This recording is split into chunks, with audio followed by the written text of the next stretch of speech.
আসসালামু আলাইকুম। বিশ্ব ফুটবলকে তাক লাগিয়ে দিয়েছে মিশর। মিশর এবার যে খেলা খেলেছে সেই খেলার কারণে আপনি বাধ্য যে মিশরকে টপ 10 এ দেখতে চান র‍্যাংকিং কিংবা ফিফা বিশ্বকাপের যেকোনো একটা সেমিফাইনালিস্ট আগামী বছর।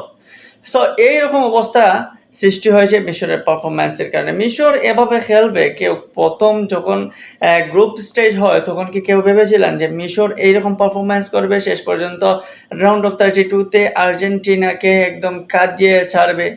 এইরকম হয়তো কেউ ভাবেন নাই, কিন্তু মিশর শুরু থেকেই এমন খেলছিল। যেভাবে বেলজিয়ামকে রুখে দিয়েছিল, ইরানকে রুখে দিয়েছিল, এমনকি রাউন্ড অফ 16 এ তারা অস্ট্রেলিয়াকে হারিয়ে দিয়েছিল। তো তারা ছোটখাটো কোনো টিমের সাথে খেলে এই রাউন্ড অফ 32 তে আসে নাই।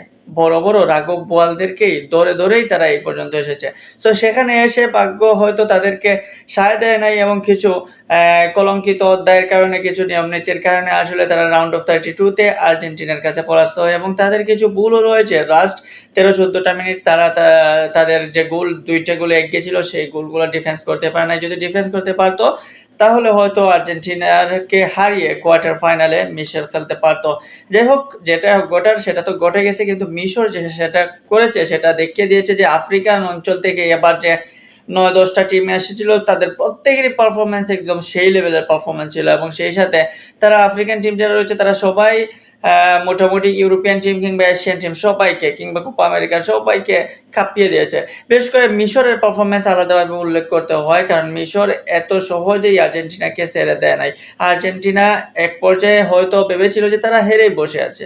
আর্জেন্টিনার প্লেয়ারদের দিকে তাকালে আপনি বুঝতে পারবেন লিওনেল মেসি ম্যাচ শেষে কিংবা গোলের পর কান্না করে দিয়েছেন। মূলত সেটা আবেগ নয়, একটা ভয়ের কান্না। যে ভয়টা তাদের মধ্যে ভর করেছিল যে আসলে আমরা বাদ পড়ে যাচ্ছি কোয়ার্টার ফাইনাল থেকে মিশরের কাছে হেরে। কিন্তু সেই জায়গা থেকে উতরে এসেছে ভাগ্য সহায়তার কারণে।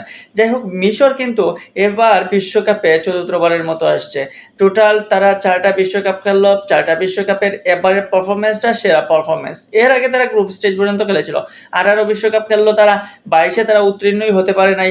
অবশেষে ২৬ এ আসলো। তার আগে ৯০ এবং ১৯৩৪ সালে ৩৮ মেবি এইরকম তারা খেলেছিল। সো আগের ইতিহাস বাদ দিলে বর্তমান প্রজন্ম মিশরকে আলাদাভাবে চিনতে পেরেছে, আলাদাভাবে দেখতে পেরেছে। মিশরের সেরা প্লেয়ার মোহাম্মদ সালাহ। সেই মোহাম্মদ সালাহ ১৮ বিশ্বকাপেও মিশরকে নিয়ে এসেছিলেন, কিন্তু সেবার তারা তেমন পারফরম্যান্স ভালো কিছু দেখাতে পারে নাই। কিন্তু এবার তাদের যে দলটা একদম ব্যালেন্স টিম মনে হচ্ছে। এই টিমে অনেক কিছু রয়েছে। এই টিমে তারা যে বিশ্ব চ্যাম্পিয়ন হওয়ার মতো ক্যাপাসিটি রয়েছে। তাদের যে দলটা, এই দলটার স্ট্রাইকিং কিংবা ডিফেন্স লাইন আমরা তো গতকালকেই দেখলাম, এমনকি গোলকিপার যে ধরনের পারফরম্যান্স গতকালকে করলেন, ফার্স্ট হাফে আর্জেন্টিনার ইজি গোল ২ থেকে ৩ টা সহজেই তিনি সেভ করে ফেললেন। তাতে করে তাদের দলেরও বাড়তি প্রেরণা জুগিয়েছে এবং আর্জেন্টিনাকে ভয়ও দেখিয়ে দিয়েছে।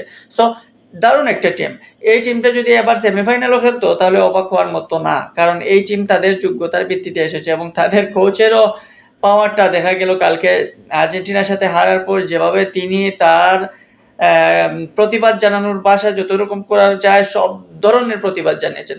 টোটালি তারা মাঠের বাহিরে প্রত্যেক জায়গায় তাদের পারফরম্যান্স ছিল 100% নিখুঁত এবং তারা সাহসের সাথে সকল সিদ্ধান্ত নিয়েছে। আসলে এইরকম সাহসী টিমই মুসলিম বিশ্বের একটা সাপোর্ট টিম হিসাবে কিংবা ফিফা ওয়ার্ল্ড কাপে আমরা জানি যে মুসলিম যে দলগুলো রয়েছে সবসময় তারা অবহেলিত থাকে কিংবা তারা একদম নিচের সারিতে থাকে। কিন্তু এবার মিশর, মরক্কো, ইরান এরা দাপট দেখিয়েছে। মরক্কো এখনো পর্যন্ত তারা টিকে রয়েছে। দেখা যাক এখন আগামী ম্যাচে কি হয়। কিন্তু মিশরও চেষ্টা করেছে সেই ধারাটা অব্যাহত রাখতে, যেভাবে আফ্রিকান টিমগুলা এবার দাপট দেখিয়েছিল সেই দাপটের। সো এবার তাদের হয় না, কিন্তু আগামী বছর হওয়ার তো চান্স রয়েছে। সো বলতেই পারেন যে মিশর মাথা উঁচু করে বিদায় নিয়েছে এবং বিশ্বকে তাক লাগিয়ে দিয়েছে, বিশ্বকে দেখিয়ে দিয়েছে তাদের ফুটবল শক্তি।